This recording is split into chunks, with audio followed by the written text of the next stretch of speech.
for that. So, look, they're going to win the most seats. That is a given. The Conservative Party, that is. But is it going to be a hung parliament, and is it going to then mean that Jeremy Corbyn, the SNP and Lib Dems can work together and kind of create what the Conservative Party would have you to believe is a coalition of chaos? I think the one thing I would urge people to look at when they're voting tomorrow is Jeremy Corbyn as Prime Minister or Theresa May as Prime Minister. And for me, it's very, very simple. It has to be Theresa May. It shouldn't even be a question. You know, the links to the IRA that Jeremy Corbyn has had, the fact he won't condemn the IRA, the fact he will not say that he'll protect British people. He will not, press the nuclear button. He's not definitively said he will to protect us. He's friends with Hamas. This is just unbelievable. The fact that we're even talking about him as a possible Prime Minister. He's in the past voted down anti-terror laws. Diana Abbott, up until a few hours ago, was the Home Secretary. It is a disaster. McDonald's a fucking Marxist. I mean, it is not good at all. I could go on. He said recently, he wants people to opt out. He wants to give taxpayers the option to opt out of paying for the army. Just unbelievable, this guy. He really, really is anti-British. He said the Falklands War was a Tory plot as well. So that's also nice. Now, he also said in the past he doesn't agree with the shoot-to-kill policy. I could go on. His policies are going to bankrupt the country. There's not enough money there. He wants to raise taxes on virtually everybody. He says he won't do it on the lower class. I mean, he's going to do it on the middle class as well. That's your head teachers for you. It's just a complete disaster. And his manifesto's a Marxist joke. Wants to nationalise this and fucking that. And yeah, look, the Conservative Party manifesto, before you have a go at me, and no doubt you will, you Tory cunt, blah, blah, blah. Look, this is my prediction. If you don't agree with it, you don't agree with it. I don't really care. Give your prediction down in the comments below. Look, if you love Jeremy Corbyn, great. I don't. I think he's a dick. And how anybody can love him with his...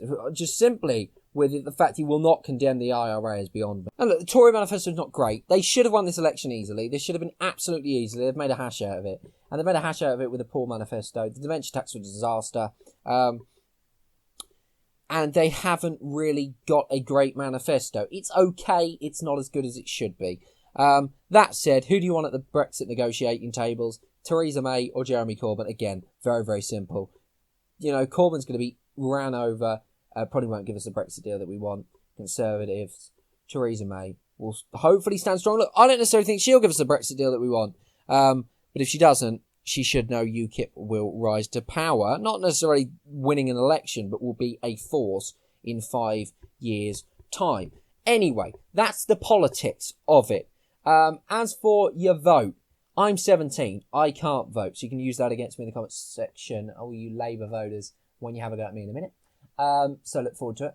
But no matter where you are on the political spectrum, Labour, Conservative, UKIP, whoever, hell, even if you think that no party represents you, make sure you vote tomorrow, June the 8th. It is not your right, it is your duty, in my opinion.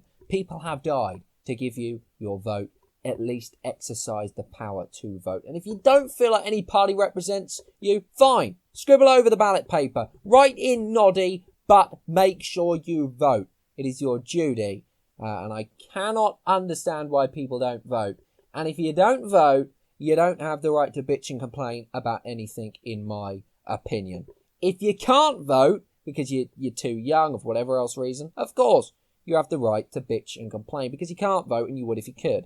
But, if you choose not to vote, you choose not to have an opinion on politics. You choose not to have a voice. It's as simple as that. Use your voice tomorrow and play your part in British democracy. And no matter what you think of Britain, our democracy is one decent thing. Well, that said, do you agree with pass? Let's not have a first past the post debate. Not relevant. But look, a lot of people talk about local elections. What do they mean for the general election? I'm not going to draw too much into it other than the fact that UKIP's vote has fallen dramatically and pretty much all gone to the Conservative Party. So I think that will happen. And that's the only thing I really draw. Labour lost a lot in the local elections. Conservatives gained a lot. If you were going on that, Labour a big loss in this election. Conservative massive win. But since then, Labour have gained a lot of momentum and the Conservative Party have lost a lot of momentum with dementia tax and other things as well. I do think in the polls there's oversampling of Labour. I do think momentum has not only gate crashed a lot of the debates on the telly and a lot of social media, Twitter, etc., with bots, etc., and they've done it with polls as well. But I think they've definitely done it with polls. So I think polls you have to take with a pinch of salt. I personally think the Conservative lead, vote share-wise, will be about 9 points. I do think there's definite oversampling. I've looked. There's 100% oversampling of people my age, which are notoriously Labour voters. And voting intention to whether they actually turn out's another big thing. Look, if the youth turn out big, my sort of age group, 18 to 25s, if they turn out big on election day, we can have a problem because Corbyn could be elected here. But if they don't turn out, like they usually don't, particularly highly, we should be okay. So, the young people say it's old people wrecking it and everything, and it's bullshit, but there you go, that's what they always say. Go and use your vote, go and make a change. But I bet they won't. I bet they won't be able to wake themselves up tomorrow bloody morning. We spoke about polls. We spoke about the local election and what we think that means. As for who is the next Prime Minister, 7-2, you can get Jeremy Corbyn to be the next Prime Minister. Theresa May, 5-1 on. That is about Brexit odds for Corbyn and about Trump odds for Corbyn a day before. Important to note. Is it another one of those? Hopefully not. Even though I supported the other two, I don't want this one to happen. Has Corbyn's policies resonated, or is it the fact the momentum of kind of gate-crashed the polls, gate-crashed the debate? I don't know. I think his policies will have stuck with a lot of people because ultimately he's offering free stuff. And if you don't realise that nothing's free in the world, you're going to like what Corbyn says. If you don't realise that his policies will bankrupt the country because he doesn't ultimately have enough money, so have to borrow, debt will go, it's just going to be a disaster, then again, you like the idea of it. Corporation tax being increased sounds fantastic. It's just load more money. Businesses will leave. Jobs will be lost. Trade unions, he's given them all sort unforeseen fucking powers like back in the 70s. They'll bring the country to the halt again. Nationalising stuff back in the 70s didn't work. The trains nationalised were terrible. Those policies are popular, although I think a lot of people don't remember how bad it was back in the day. So look, some of his policies has resonated. His security, his links to the IRA will be his downfall. The fact he won't condemn them, etc. And the fact he's a Marxist, I just don't think the majority of Britain wants Marxism, wants socialism. I think that's about 20%, 15% that do. And I think basically the fact that gullible people, and this is going to sound bad, gullible people have been convinced with this, we'll give you free stuff, we'll give you that the Labour Party is the ones to vote for. And ultimately, they're not. The Conservative Party aren't perfect. But as for Corbyn or May, it really shouldn't even be a question. So, yeah. As I say, should have been a big win, should have been an easy win for the Conservative Party. It's not an easy win. The only way Jeremy Corbyn can win is with a hung parliament, in my opinion.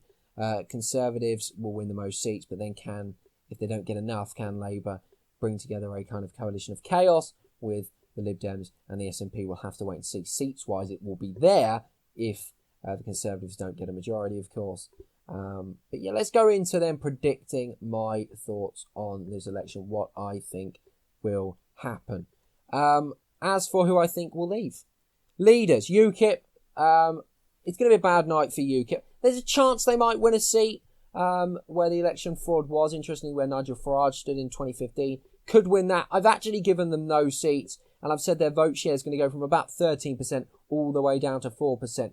And that 9 is going to the going to the Conservative Party, pretty much all of it. I don't think you're really going to get many UKIP to Labour swingers. It's going to be UKIP to the Tories. I mean, I could be wrong. There could be a few UKIP to Labour. There was certainly some Labour to Conservative Party in parts of the country, in England, certainly up sort of Liverpool area. But I don't think Northwest. But I don't think that's going to happen. I don't think you would. I just don't think it's going to happen. I don't think UKIPers can vote for Labour knowing that that Corbyn's not going to give us the Brexit deal 100%. He's not even being consistent on Brexit. As for the Green Party, I think their vote share will dip slightly, only by percentage points, because I think some votes will switch to Labour. I think they'll retain their one seat with Caroline Lucas, but I don't think they'll make any more gains. Lib Dems, I think they'll lose a seat. I think 7 seats will be what the Liberal Democrats, in fact, do get, which will be a loss of a seat. I think their vote share will pretty much stay the same.